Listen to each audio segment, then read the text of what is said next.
Do you know what happens to your blood after donation? We visited the South African National Blood Service Lab to show you the process of what happens to the blood you donated before it's given to recipients. As you watch this clip, please be aware the sound might not be clear because of the background noise from the machines at the lab. So every morning, once the people donate, the donor donate, the units will then go to processing. Processing will then spin and send up the specimens in these trays to us, and then they will then we will take them in the morning to the detector. This instrument will take away all the caps on the specimen. Then we will then pack them in these racks.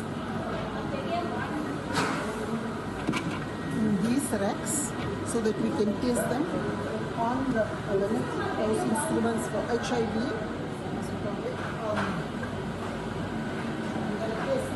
This instrument for HIV, hepatitis B, and hepatitis C. Those are viruses to make sure that your blood, by the time that it gets sent to the recipient, that it's clear of all those viruses. Well, the greatest need for blood are for patients who are terminally ill and rely on it daily, if not weekly, transfusions for their survival, as well as women who had complications at childbirth. Accidents, scheduled operations, and pediatric cases are the other cases where blood is needed desperately too. Hello and welcome. I'm your host, Zama Buthelezi. Signing with us is Tepo Masego, and the feeder interpreter is Zugiswan Mdawe. On Vital Signs, we focus on blood donation. So what's coming up on the program? We talk about the South African National Blood Service's more than 2 decades of saving lives. We will hear from a regular blood and platelet donor, as well as young people about blood donation. We also take you to the SABC lab to show you the process of removing platelets from blood. We then speak to the medical director from the South African National Blood Services, who will educate us more about this important gift.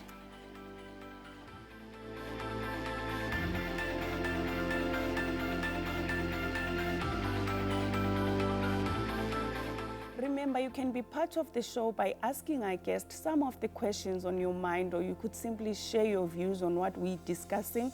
The number to call is 011 714 0677 or 0678. You can also share your thoughts with us on social media via Twitter using @SABC Vital Signs or our Facebook page, SABC Vital Signs. To find out more about where you can donate blood, visit www.sanbs.org.za or call their number 0800 11 9031. And you can also connect with SANBS via Twitter at the SANBS or Facebook, also at the SANBS, and Instagram at the SANBS. Vital Science continues right after this break. Please stay with us.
Vital Signs attended 21 years of the South African National Blood Services Saving Lives event. Since its inception in 2001, millions of people's lives have benefited and they've been saved. We spoke to Ravi Reddy, the CEO of the South African National Blood Service, about the significance of commemorating this milestone, as well as the role they've played together with the media in the country. Let's take a listen. For 21 years, the South African National Blood Service has received support from the South African media fraternity. The Blood Services CEO, Ravi Reddy, spoke to us about the significance of commemorating this milestone. We had a significant HIV pandemic, you'll recall, in 1998 to 2001, and we didn't want certain provinces to suffer because of less safe blood. It was felt that if we formed a national blood service, we would have good security of supply. We could provide blood on an equitable basis to all the patients in South Africa that needed it, and you wouldn't get one province, getting safer blood than other provinces. So that was the reason. And we were formed in 2001, and we had many challenges to amalgamate the blood services, but we did it. And we just got stronger and stronger with innovation, research, to the extent today we are globally recognized as one of the top blood services in the world. Through this event, the Blood Service says it is showing appreciation for one of its most important shareholders. Without the media, we would not have access to blood donors. Whether it's the print media, television, radio, all of those play a critical role in promoting blood donation ordinarily, but particularly when we're running short of blood. Blood has got a very short lifespan, so we need to have 5 days of stock. When we go below 3 days, we go to the media, and the media plays a vital role. They are always there to help us, because if we couldn't get through the donors via the media, we would battle to get enough blood. But how important is communicating this organization's services in all 11 languages by the media? The bulk of our communication through the media has been in English.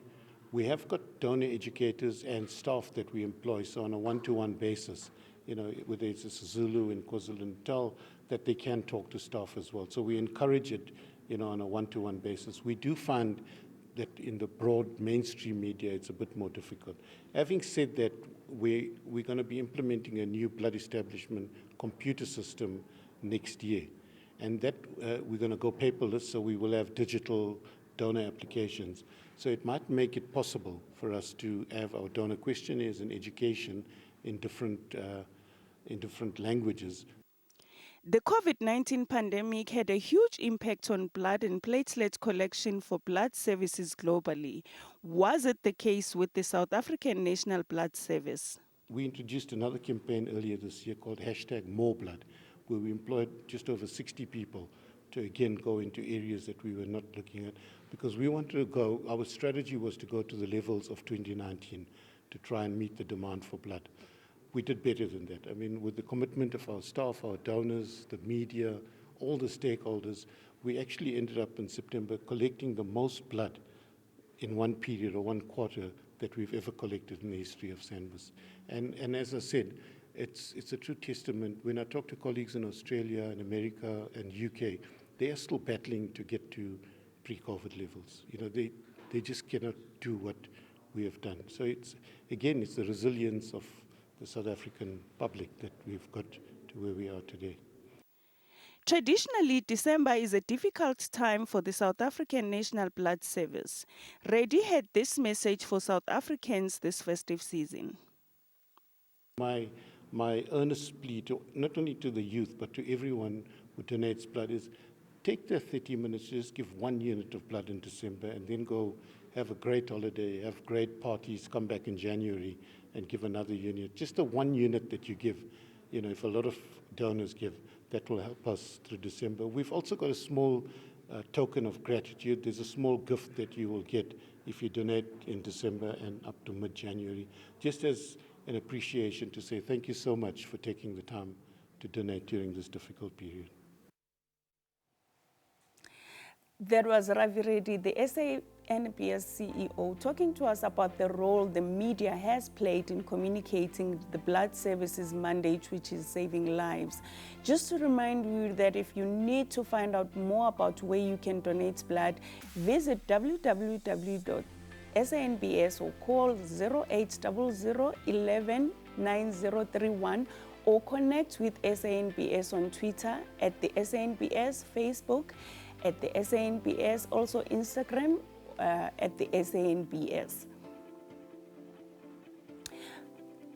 After the break, we hear from a regular blood and platelet donor about the importance of blood donation. We also speak to Karen van der Berg who is the medical director at the South African National Blood Service, about blood donation and why people are not donating. Please stay with us.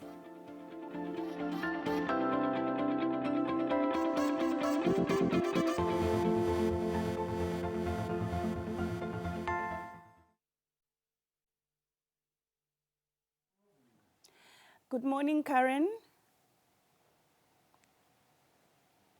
Good morning. Are you having a great day? I am, thank you very much. And yourself? Thank you so much for joining us. You're speaking to Zama. We spoke during the week. Yes. It's good to have you. We're going to, I'm not sure whether you were listening to the interviews that we had.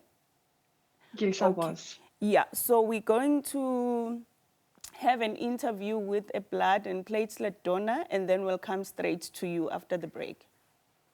Okay, great. Thank you. Okay, thanks for coming through, Karen. Thank you. Sure.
The South African National Blood Service is facing blood stock shortages and needs help to avoid a crisis.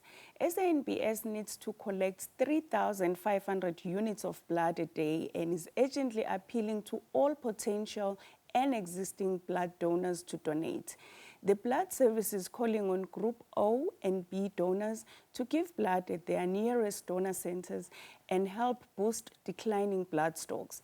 But before we speak to the South African National Blood Services, we hear from Jabulo Mkhize, a young man who has been donating blood since high school. Let's take a listen. Njabulo Mkhize from KwaZulu-Natal is one of many South Africans who is a regular blood donor. Started donating blood 18 years ago, 2004, when I was in grade 10 in Ixopo, KZN. As a regular donor, Mkhize cautions the youth about hindrances to donating blood.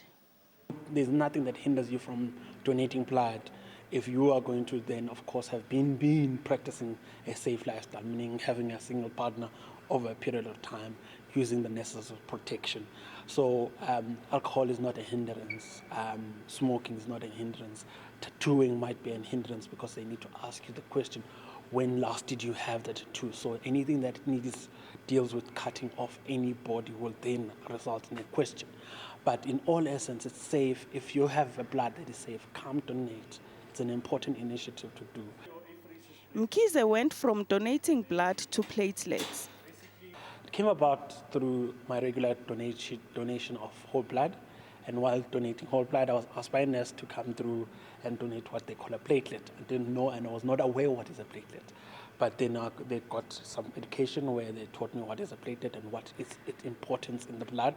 And it's used as a clotting agent for blood, which is generally needing to be clotted. If you've got a cut, then the platelet works as an agent to close that wound in order to ensure that blood, you don't overbleed. So I started with that journey because I was asked, but I've been with that journey for the last 10 years, and I've been donating. Most of my donations now have become platelets, which is around 104 donations. Cultural beliefs, education, socio-economic factors all play a role in someone deciding to donate or not. Insofar as how you believe and who you believe in and how you believe in and what your traditions from your family and how they are placed and how you can maneuver around those. I can't encourage you to do anything which you don't believe in. But I can encourage you that if you do believe in life, you do believe in blood donation. And it's important for you to do blood donation. I can't discount your religion, but I can encourage you based on life that we do believe in life, and we should, if we do believe in life, do blood donation. Mkhize had this message for young people. It's such an important imperative for us as people who are younger to ensure that we donate blood, and also young and black, because we're in the majority. But unfortunately, we're not in the majority when it comes to the number of blood donors. So it's important also to just tell the young man or young woman to say, no, listen, you can trust the process. It is legit and it is good, especially with the history that they have with black blood. But it's an important imperative for us to start joining and start ensuring that we give blood, because we need to save our own people's lives. And our own people's lives, and including our lives, is dependent wholly and solely in many instances on blood. Well, there was a beautiful story of a selfless young person. Hopefully it inspires more young people to donate blood and platelets to save lives. Let's welcome South African National Blood Services Medical Director, Karen van der Berg, who joins us via Zoom. Good morning, Karen. Are you well? Good morning. Thank you. Yes, I am. Beautiful story there indeed. Karen, the SANBS is supposed to collect 3,500 units of blood a day. I know we're coming from the COVID pandemic, and globally, Ravi was saying all blood services are having issues. How are we looking as South Africa? So today we're actually not looking that great. We are at about 3.5 days supply, which is really not the ideal for starting the holiday season. So today, not such a great day. Tell me, Karen, why are people not donating? I know people were scared of COVID, but the numbers have since decreased and the restrictions have been eased. What seems to be the problem? So at the moment, I think it is a combination of people are just tired. There's a lack of energy for doing anything, let alone blood donation. But specifically also, it's exam times at the schools and universities, so we don't go and collect from our young donors, which is problematic. And also people are starting to wind down, so we don't have access to as many of our employer groups where we would often go and collect blood. And lastly, people are already starting to go on leave and working from home where they can, which means that there are fewer people going to the places where we would generally in the past have been able to make up our numbers. Dr. van der Berg, I know during the COVID pandemic, surgeries had been postponed. And since the numbers have eased, the hospitals must be very busy. Is this problematic for hospitals? Yes, I think that everybody is struggling with the same problems that we here at SANBS have, in that, so many surgeries and other forms of treatment, things like bone marrow transplants, cancer treatments, and so forth, was postponed during COVID because people just couldn't act. There wasn't space in the hospital for these patients. So there's a big catch-up happening, which means that besides the fact that our donors, we are struggling to get to our donors, there are more patients in hospital and therefore more blood is required. So it's almost like a double whammy we're going through at the moment. Okay, before we continue, let's welcome Zoko from the Eastern Cape. Good morning and welcome to Vital Signs. Hello? Yes, may we have your question, please?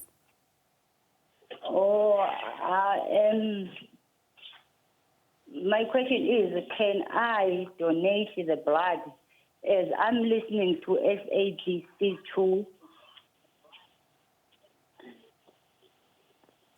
Can you donate blood when? When I'm diabetes. Okay, we'll ask the doctor. Thank you so much. A very important question. Dr. Karen, can someone who's diabetic donate blood? Whether it's type 1 or 2? So most people, whether they are type 1 or type 2 diabetics, can donate blood as long as they are well controlled and as well as they haven't developed complications from their diabetes, such as kidney failure or heart failure or some of those nasty complications that we see with diabetes. So if you are well controlled and otherwise well, if you have diabetes or high blood pressure or high cholesterol, you can come and donate. Okay, talk to us about the other illnesses where people are restricted from donating for the benefit of our viewers. So in general, most of the common chronic conditions in that we see amongst the South African population, so diabetes, high blood pressure, high cholesterol, even certain heart conditions, if you are actually well on your treatment, we generally allow you to come and donate. But people who have, for example, certain infections, such as ongoing hepatitis B infections, hepatitis C, HIV, and so forth, those people unfortunately cannot donate because we need to protect the blood supply or the recipients of blood. But then the other conditions are generally things like having had cancer, you can't donate until you have been in remission for 5 years. So most types of cancers, such as lung cancer, colon cancer, breast cancer, if you've been in remission for 5 years or more, then you can donate.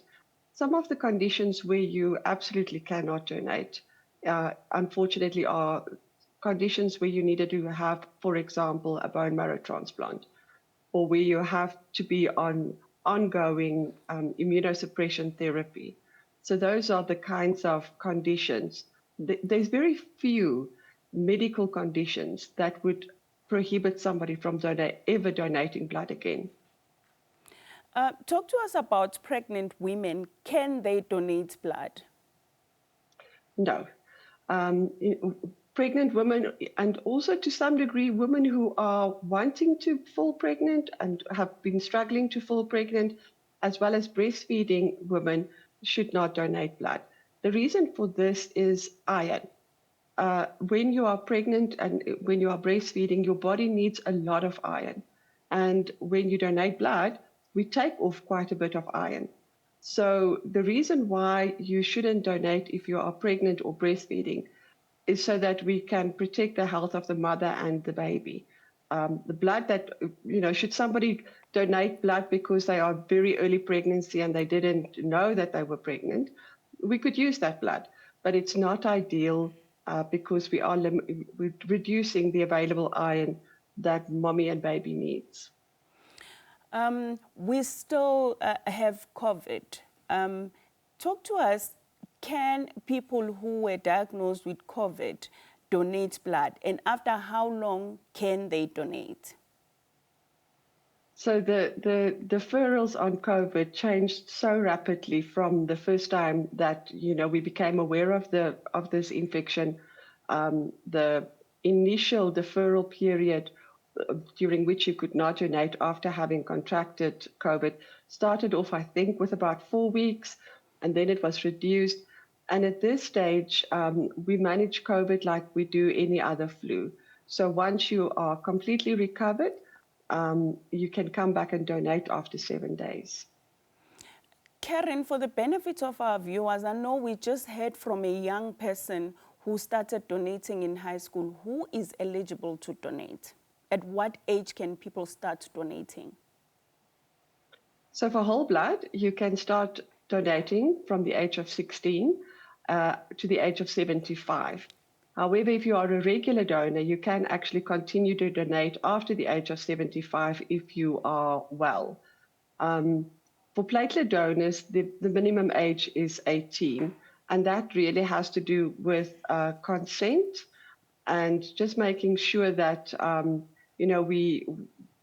it's a little bit more invasive to donate platelets than it is to donate blood. So yes, if you are 16, if you're older than 16, you can come and donate. Karen, we're just going to take a short break. We'll come back to you. Please stay with us.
According to the SANBS, most young people don't have chronic illnesses. The blood services urges them to donate blood. Because of the pandemic, some people had been hesitant to donate blood, and the SANBS focused its communication on the message that it was safe to do so. The dangerously low blood supply levels forced some hospitals to defer patients from major surgery, including organ transplants during the pandemic. And since the COVID numbers decreased, hospitals are swamped with surgeries and desperately need blood. With the festive season upon us, the situation might be dire. Vital Signs spoke to young people about the importance of blood donation and if they were donating and planning to donate blood. Let's take a listen. Donating blood is important because it helps a lot of people out there. So I haven't donated the blood, but that was because they told me that my weight doesn't allow me to. And unfortunately, I don't know my blood test, my blood group. I'm not donating blood, but I am interested in donating, and I don't know my blood type, so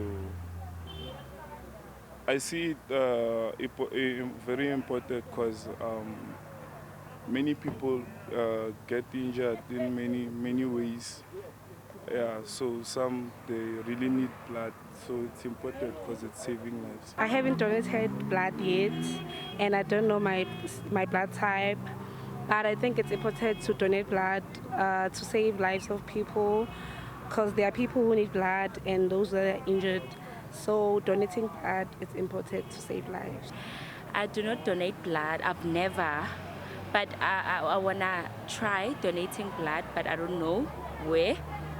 I don't know my blood type, but I know the importance of donating blood because it saves other people's lives. I've never donated blood before. I don't know even my blood type, what it is. But I think donating blood is very a good thing because like it's sort of like helping others, you know. As some people say, like we rise by lifting others, of which is a very good thing. Because maybe if you're donating blood today, maybe like in coming future, it might help you too. I think it is important for young people to donate blood because it saves lives, and we're not sick. We don't have any sicknesses, and I've donated blood before because it also helps around the family. I've never donated blood and I don't know my blood type, but I think it is important for young people to donate blood to help other people who are sick, some are injured during accidents and so forth.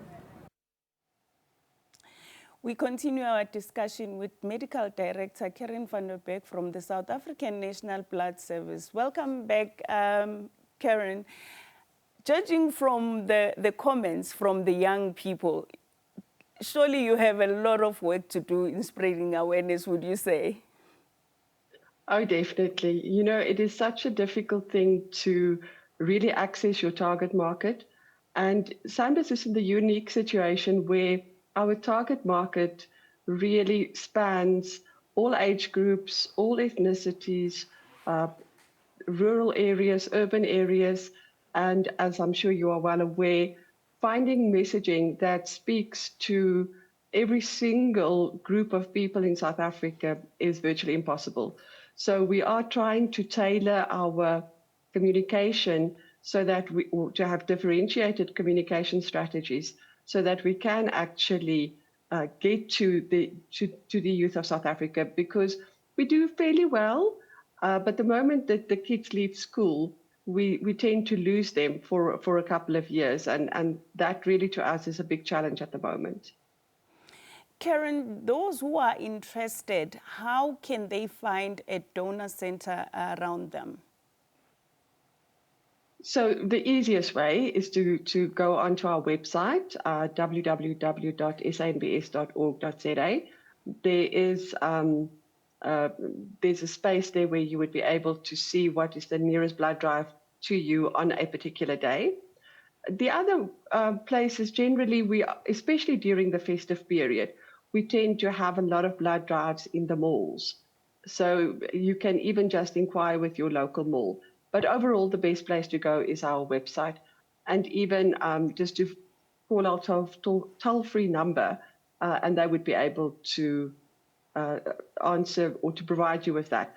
Even on Facebook, if you post a question to our Facebook page, our really great customer services team will respond and tell you, if you tell them where you are, they will tell you where the nearest blood drive is.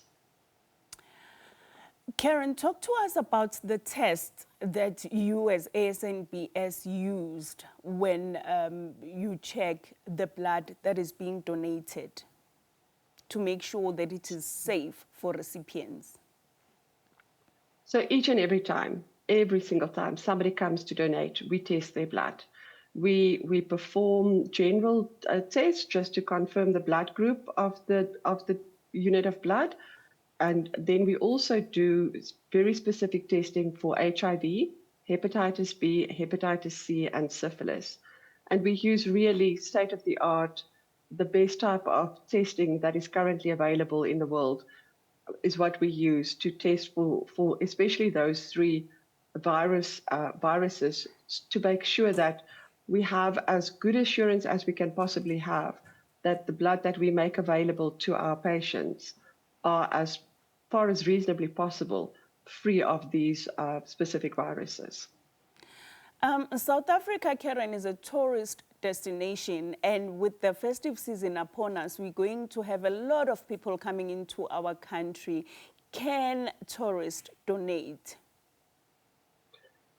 So if you're going to be here in South Africa just for a week or 2 or 3, then no. And the reason why not is because of all of the testing that we do, and because we sometimes need to be able to get hold of donors a couple of weeks or so after they've donated, we need people to be in South Africa for a little bit longer than just on a holiday.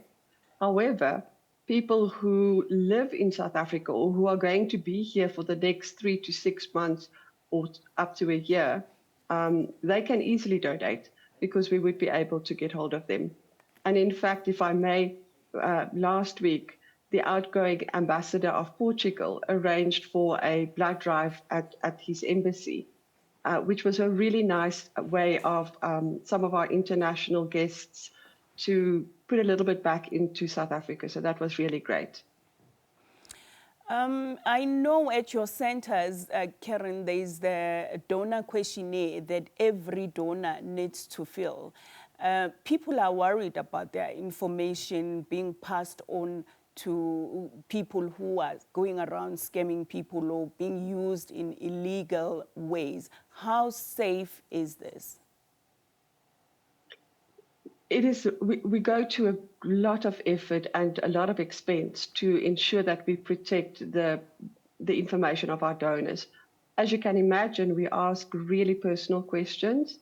We ask people about their HIV status. We ask them about their their sexual behavior. These are really sensitive information items that nobody would want to have lying around. So we do have really good systems in place. We have very sophisticated IT systems that to date, and I'm not saying that it's impossible, but to date has not been breached. So we do really do our best. And while nobody can give anybody a 100% guarantee that the information won't ever become exposed, as SANBS, this is one of our top priorities, and we do take it very seriously. And as I've indicated, we put a lot of energy and resources into making sure that we protect the information of our donors. Karen, we were just listening to young people saying they don't even know their blood types. And clearly these are young people who maybe don't even know if they have any chronics that they are living with. Talk to us about the significance of donating blood, the health reasons that could come from donating blood. So one of the first things that you do when you come to donate blood, other than filling in the questionnaire, is we perform a mini medical on every person who comes to donate. So we will check your blood pressure, your pulse, we will check your iron levels, and then of course we do all the testing that we do. And we have on more than one occasion been at the forefront of actually identifying that there was something wrong with a donor and referring them to their doctors for them to be further investigated. And so these would range from diagnosing high blood pressure, from irregular heartbeats, some of our platelet donors that have been complaining about ongoing pains for a while when we insisted that their doctors look them over, were diagnosed, in fact, with some forms of myeloma and so forth. So donating blood per se is not, it's not exactly that it would make you more healthy, but when you donate, we look after you very well, and we have often enabled people to be diagnosed and start treatment for conditions which, if they didn't donate, would have taken much longer for them to diagnose and may already then have led to complications. Please hold that thought, Karen. So after the break, we go to the SANBS lab where we will show you the process of removing platelets from the blood. Then we continue our discussion with Karen van der Beek from the South African National Blood Services, who's going to talk to us about what these platelets are and their importance. Please stay with us.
Platelet donors are crucial in helping us to provide much-needed products for the treatment of patients with blood disorders, cancer, and organ recipients. Patients undergoing cancer treatment are highly dependent on regular platelet donation as part of their recovery. But before we delve deeper into the platelet discussion, let's take a look at the lab where this process happens. These are your apheresis platelets, okay?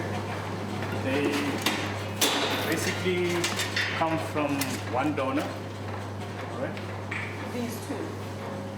Yeah, from one donor. So what will happen is they will be bled into double bag. All right. So once they get to us, we will actually do gamma irradiation on them, right? Which is indicated by a sticker. All right. And once that's done, then we will actually modify these platelets into 3 relevant products. So basically, we're going to use them for adult patients, pediatric patients, and neonatal patients. All right. So each unit has a specific range, meaning there's a certain volume against your platelet count that will determine your yield. So your passing range for your adult units will obviously be from like 2.40 and above, which is a single adult dose.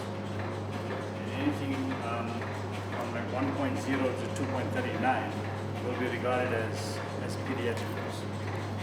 And then you've got your little pediatric, your neonatal bags. They actually look like that. That's for children. This is for infants from 0 days right up to a year. Okay? So anything after a year will now be regarded as pediatric. Okay? So your platelets, these platelets mainly they are used for your cancer patients or your oncology patients, or basically your patients whose immune systems are highly immunocompromised. All right. So basically they depend on these platelets for survival. And your platelets basically have a five-day expiry date from the date bled. And because of the huge demand that we have around our surrounding hospitals and laboratories, our platelets are used quite efficiently on a daily basis. So tell me, what's happening here? Why does it have to? Okay, it's actually mimicking body movement. Oh. Right? So platelets are very, very fragile components in the body. Right? They are very motile, meaning they love to move. Oh, okay. So this is really walking around, Exactly. waiting.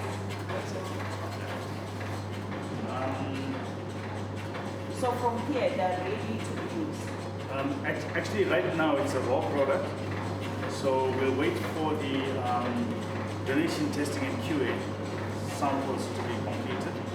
And then from there, I'll have access to my relevant splitting of the unit. So I will get my results from quality control. Yeah, we were just right. Yeah. So that will give me an indication of what I can make from each unit. Right. So from a donated unit of platelets, which comes in a double bag, we can expose this donation to 3 kinds of patients. So we can either do it like 2 adults and 1 neonatal, like you've seen there, or 2 pediatrics and 1 neonatal, or if the yield is healthy enough or the yield is meeting the required range, we can split this unit into 3 adult doses. Right? Indeed, so much work goes into this process. It was really eye-opening to be at the lab, and hopefully this will inspire people to go out there in numbers and donate. We continue our discussion with Karen van der Beek from the South African National Blood Services. But before we speak to you, Karen, let's welcome Laura from KZN. Good morning, Laura. Welcome to Vital Signs. Good morning to both of you. Thank you very much for taking my call. I'd just like to mention that the lady said, you know, you can just go onto your website and do the... Not everybody has a laptop or anything like that. The majority that you're talking about in this country are not in that, in that category. So they're gonna have to drive to these places or something like that. I am a blood donor. I'm a O negative.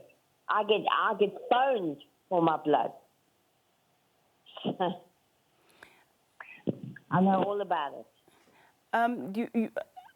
Thank you so much, Laura. Karen, Laura is what she is saying is right. Not everyone has access to the phone, and also the issue of language, Karen, because most of your communication, even Ravi spoke about it, that it's mostly in English. How do people reach you? So once you've donated, we will generally contact you to tell you that you are now due to donate and tell you where you can donate. But then there's the toll-free number that people can phone, 0800 11 90 31. Then, I think most people in South Africa have access to some form of social media. So even if you go to our Facebook page, to Twitter, Instagram, we're even starting to do TikTok now. But to the mainstream social media platforms, if you post a question on those platforms, we will respond to you.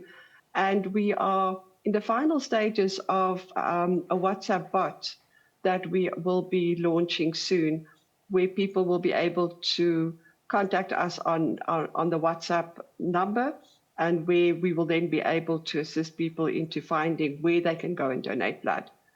The issue of language is, as you know, a very, very sensitive and a very difficult thing to manage in South Africa. The ability of the blood service to manage all languages in South Africa is limited. If we had forms available in all of our languages, if we happen to have staff that can speak only English and Zulu, and we had a form that was in Afrikaans and a donor who only deals in Afrikaans, it becomes really difficult to manage that. People, I think, must appreciate that the blood service actually goes everywhere in South Africa. We go and collect blood in Lusikisiki in the rural Eastern Cape. We go to Kuruman in the Northern Cape. We go to deep rural northern KwaZulu-Natal. And the logistics of managing this on a paper-based system is really difficult to do. So as Ravi had indicated, we hope that when we go digital, that that it would then become easier for us to manage having something in all of the languages. If you have something in just Afrikaans or English, or let's say we have something just in English and in Afrikaans, that's blatantly unfair and inappropriate. If we had something just in English and Zulu, that would be inappropriate. So if you're going to go multilingual, in my opinion, at least, we should go and deal with all of the languages, which is tough, but we hope to start making some inroads into this matter when we go digital. Lastly, Karen, please talk to us about the platelets campaign that will be running soon and its significance. So we have an ongoing shortage of apheresis platelets. Apheresis platelets are produced from a single donor that we attach to a machine called a cell separator. The machine pulls off your blood, centrifuges it or spins it into so that it settles out into the different layers. We collect the platelets and we give you back your plasma and your red cells. These platelets are very specifically used for people with cancer, who are undergoing cancer treatment, organ transplant, people who need ongoing transplant support. And the reason why we need to use this kind of platelet product for these patients is because we need to protect their immune systems.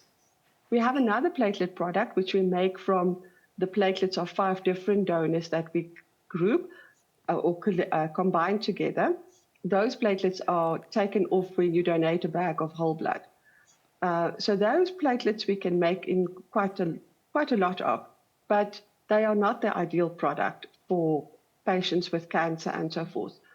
And as we have an aging population.